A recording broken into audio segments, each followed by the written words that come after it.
नमस्कार, आप देख रहे हैं आरजे न्यूज़ और मैं आपके साथ सिमी दानी। मैं अकेला ही चला था जानिबे मंजिल, मगर लोग साथ आते गए और कारवां बनता गया। किसी भी मुहिम की सफलता इसी बात से तय होती है कि उसमें आम लोगों की कितनी भागीदारी होती है, और किसी भी संस्था की सफलता इस बात पर निर्भर करती है कि उसमें कितने लोग जुड़े हुए हैं। आरजे न्यूज़ के लिए खुशी की बात है कि हमारे साथ लाखों दर्शक जुड़े हुए हैं, अपनी बात, अपनी आवाज़ हमारे मंच के जरिए सरकार के सामने रखते हैं, अपनी राय देते हैं, जो एक लोकतांत्रिक व्यवस्था में अति आवश्यक भी है।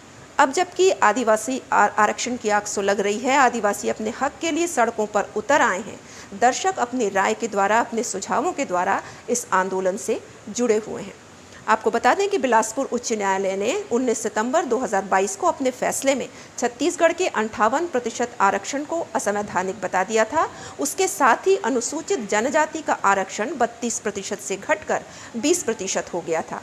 वहीं अनुसूचित जाति का आरक्षण 12% से बढ़कर 16% हो गया।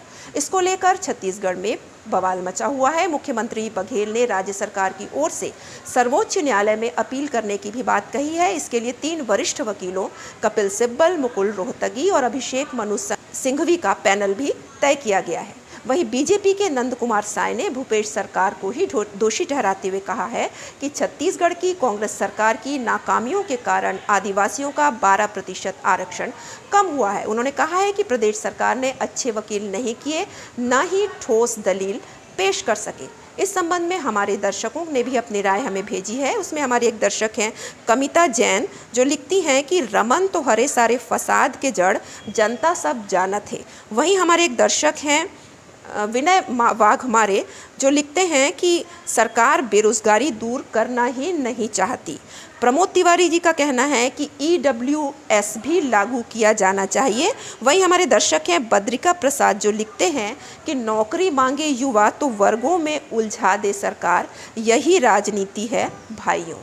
बहरहाल आदिवासी समाज भी समझ चुका है कि बीजेपी और कांग्रेस दोनों ही उन्हें वोट बैंक की तरह इस्तेमाल कर रही हैं। उनकी हितों की बड़ी बड़ी बातें CM और PM दोनों ही करते हैं, लेकिन उनकी दशा सुधारने का जब वक्त आता है तो दोनों ही पार्टियां, पक्ष और विपक्ष, मौन हो जाते हैं। आदिवासी समाज की बैठक 8 तारीख को हुई। उसमें निर्णय लिया गया कि वे अपने अधिकारों के लिए लड़ते रहेंगे और अपना हक लेकर ही रहेंगे। और उनका कहना है कि आदिवासी समाज वैसे भी विस्थापन, नक्सलवाद से जूझ रहा है, अब उससे उसका यह अधिकार भी छीना जा रहा है। इसके लिए वे अंत तक लड़ते रहेंगे। देखिए, आदिवासियों का अधिकारियों को तो पिछले 75 साल से छीना जा रहा है।